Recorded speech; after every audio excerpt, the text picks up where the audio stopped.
আজি आमे आलोचना करिबा आइडियल गार्डियन आदर्श अभिभावक खाली गार्डियन हेतिले चलिबो नाही। पुओ झियो को स्कूल रे नाम लिखिदेले काम सरीगला एइटा नुह। पुओ झियोर दायित्व तांको पर रहिछि। कौन कले पुओटी ठीक रास्ता रे जीवो, झियोटी ठीक रास्ता रे जीवो, देशर काम करिवो, गोटे भल नागरिक हो पार। तेबे जिते बेले बापा माँ पुओ झियो को स्कूल रे नाम लिखि दियंती, एडमिशन सरीगला परे तांको मध्य छात्र छात्री हेबाकु पड़े। पुओ झियोर टाइम टेबल सहित बापा माँ मध्य तांको टाइम टेबल तैयारी कर देबा दरकार। निजर काम पुओ झियोर काम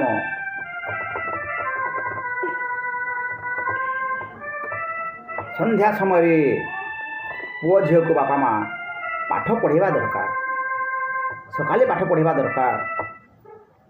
भल देख बापा माँ स्नान कला परे ठाकुर घरे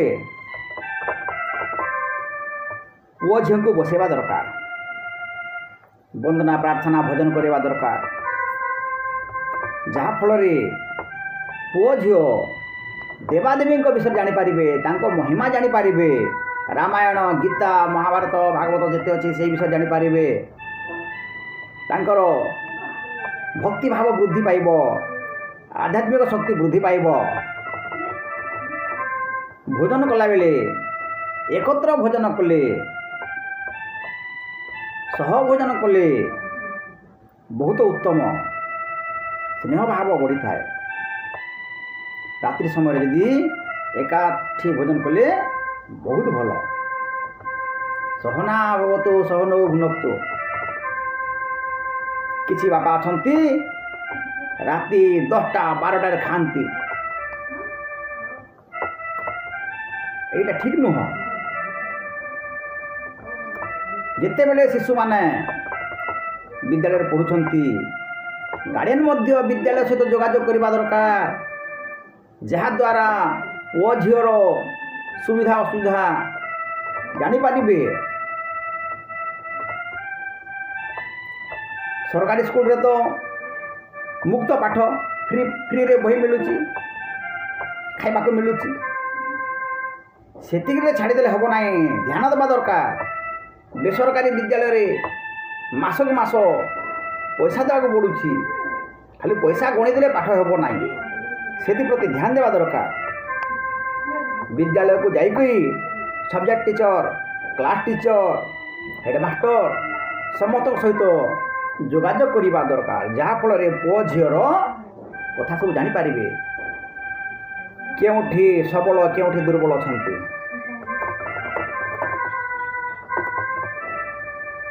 नोट कॉपी चेकिंग पुओ झियो जिते बेले घर काम करूछंती, बापा माँ देखिबा कथा। दीर्घ उत्तर को संक्षिप्त कर लिखुची, जेतोटी बिंदु दरकार अधा लिखि दउची, लालगार कहीं पड़ा, फेल कहीं है, हैंड राइटिंग लिखला कि नहीं, सबू दरकार देखिबा दरकार। जहाँ फल शिशुटी सजाग हेब एवं प्रत्येक काम ठीक भाव में तदारख करिब एवं तार दायित्व ज्ञान मध्य बढ़िब। पोशाक आजिकाली पोशाक कहले न चले।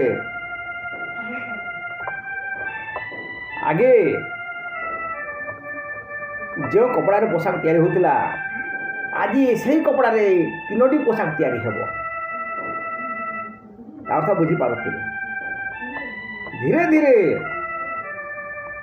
विदेशी माने साड़ी पिंधुचंती, किंतु आम देश साड़ी लोप पाई जाउछि, धोती लोप पाई जाउछि। धीरे धीरे आमर पोशाक छोट ही जाउछि। मार्जित पोशाक पिंधिबा दरकार। जेमिति पोशाक पिंधिब तार प्रभाव सेमिति पड़िब। मार्जित पोशाक पिंधिले शिशु माने मार्जित हो रहिबे, श्रृंखलित हो रहिबे, अनुशासित हो रहिबे। ଆଉ ଯଦି ମାର୍ଜିତ ପୋଷାକ ପିନ୍ଧିବେ ନାହିଁ ତାହେଲେ ସେମାନେ ବୈଦେଶିକ ଢାଞ୍ଚାରେ ଗଢ଼ି ଉଠିବେ।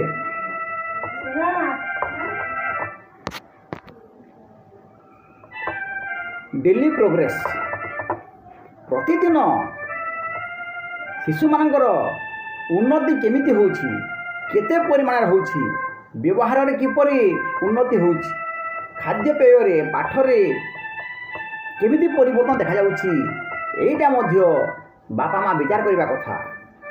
ବାପା ମା' ବସିକରି ଆଲୋଚନା କରିବା କଥା। ମୋ ପୁଅ ଝିଅର କେତେ ପରିମାଣରେ ଅଗ୍ରଗତି ହେଇଛି, କେଉଁଠିରେ କମ୍ ରହିଗଲା, ସେଥିପ୍ରତି ମଧ୍ୟ ଧ୍ୟାନ ଦେବା ଦରକାର। ସତ୍ୟାସତ୍ୟ ପରୀକ୍ଷା କରି ତର୍କ ବିତର୍କ କରିବା। ଅନେକ ସମୟରେ ବାପା ମା' ପୁଅ ଝିଅ କଥାରେ ପଡ଼ିକରି ସ୍କୁଲକୁ ଯାଇକରି ଚଢ଼ାଉ କରିଦିଅନ୍ତି, ଅଯଥାରେ ଯୁକ୍ତିତର୍କ କରନ୍ତି। କୌଣସି ଶିକ୍ଷକ ଶିଶୁର ଭୁଲ ଦେଖି ଗୋଟିଏ ଥାପଡ଼ଟିଏ ଦେଇଦେଲେ, ସେଇଟା ସେ ଥାପଡ଼ଟା ତାଙ୍କୁ ବୋମା ଫୁଟିଲା ଭଳି ଲାଗେ। ସେମାନେ ସିଧାସଳଖ ସ୍କୁଲକୁ ଆସିକରି